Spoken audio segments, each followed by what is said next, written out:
नमस्कार, बहुत बहुत स्वागत है न्यूज़ 18 इंडिया पर। मैं हूं आपके साथ सुरभि शिरपुरकर। किसी भी वक्त ईरान पर अमेरिका बहुत बड़ा जमीनी हमला कर सकता है। 3,500 यूएस मरीन पश्चिमी एशिया पहुंच चुके हैं। इधर ईरान ने अमेरिका और इजरायल को धमकी देते हुए दो टूक कह दिया है कि अगर जमीन से ईरान पर हमला हुआ तो अमेरिका और इजरायल का एक भी सैनिक जिंदा नहीं बचेगा। हम ईरान की जमीन पर अमेरिका सैनिकों का कब्रिस्तान बना देंगे।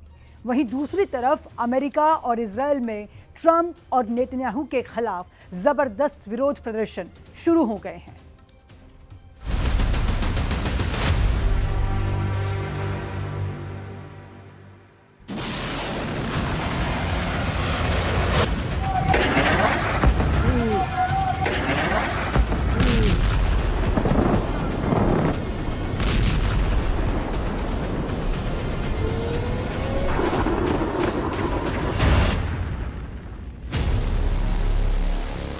हमले को तैयार 3,500 अमेरिकी सैनिक। जमीन पर ईरान से आखिरी जंग। ईरान युद्ध के 30 दिन अमेरिका और इजराइल पर बहुत भारी पड़ने लगे हैं। यही वजह है कि अब अमेरिका और इजराइल इस कोशिश में है कि जल्द से जल्द ईरान पर ऐसा हमला किया जाए ताकि जमीन पर अमेरिका और इजराइल की जीत स्पष्ट नजर आए। पिछले 48 घंटे में अमेरिका और इजराइल ने ईरान पर इस तरह से हमले किए हैं ताकि जब ईरान पर जमीनी हमला हो तो ईरान पूरी तरह से घुटनों पर आ जाए। अमेरिका और इजराइल के लिए युद्ध के पिछले 30 दिन इसलिए भी बहुत भारी पड़ने लगे हैं क्योंकि ईरान ने जिस तरह से इजराइल से लेकर सऊदी अरब तक खूंखार हमले किए हैं वो वाकई चौंकाने वाले हैं। तेल अवीव ईरानी मिसाइलों की आग में जल रहा है, जबकि सऊदी अरब के प्रिंस सुल्तान एयरबेस पर जिस तरह से ईरान ने अमेरिकी विमान को उड़ाया है उसे देखकर तो ट्रंप की रूह कांप गई होगी। अब खबर है कि ट्रंप जल्द से जल्द युद्ध से बाहर निकलना चाहते हैं और इसीलिए अमेरिका ने 3,500 सैनिकों को पश्चिमी एशिया में पहुंचा दिया है। लेकिन इस बीच अमेरिका और इजराइल में युद्ध के खिलाफ ऐसा गदर शुरू हुआ है जो एक तरह से ट्रंप और नेतन्याहू के खिलाफ तख्ता पलट साबित हो सकता है। अमेरिका के सभी 50 राज्यों में अमेरिकी इतिहास का सबसे बड़ा प्रदर्शन हो रहा है, जहां राष्ट्रपति ट्रंप को युद्ध का खलनायक बताते हुए विरोध प्रदर्शन हो रहे हैं। ट्रंप के खिलाफ नो वॉर नो किंग्स के नारे लग रहे हैं, जबकि इजराइल की राजधानी तेल अवीव और हाइफा समेत 5 शहरों में नेतन्याहू के खिलाफ प्रदर्शन हो रहे हैं। लोगों को गिरफ्तार किया जा रहा है। हम आपको दिखाने जा रहे हैं कि कैसे अब ईरान युद्ध अमेरिका और ट्रंप के लिए कोढ़ में खाज बनता जा रहा है।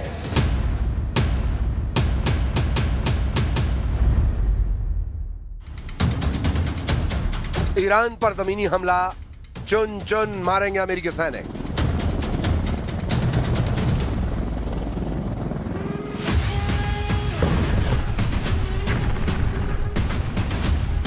ईरान युद्ध अब आसमान से जमीन पर उतरने लगा है। 30 दिन के युद्ध में अभी तक अमेरिका और इजराइल ने मिलकर 17,000 से ज्यादा ईरानी ठिकानों पर हमले किए हैं। अमेरिका और इजराइल के जेट, बम वर्षक, मिसाइलें और ड्रोन ने आसमान से राजधानी तेहरान समेत कम से कम 25 ईरानी शहरों और कस्बों पर धमाके किए हैं। अकेले तेहरान पर ही 3,600 बम दागे गए हैं। पूरे ईरान पर F-35 जेट, B-2 बम वर्षकों से 20,000 के करीब बम और मिसाइलें दागी गई हैं। ईरान के Fordow, Isfahan, Natanz, Bushehr nuclear plant, Arak और अरादान परमाणु ठिकानों पर प्रचंड हमले किए जा चुके हैं। लेकिन उसके बावजूद ईरान में अभी भी 3,556 ठिकाने ऐसे हैं जिन्हें राष्ट्रपति ट्रंप हर हाल में तबाह और बर्बाद कर देना चाहते हैं और इसी के लिए अब अमेरिकी सैनिक ईरान पर जमीनी हमला करने जा रहे हैं।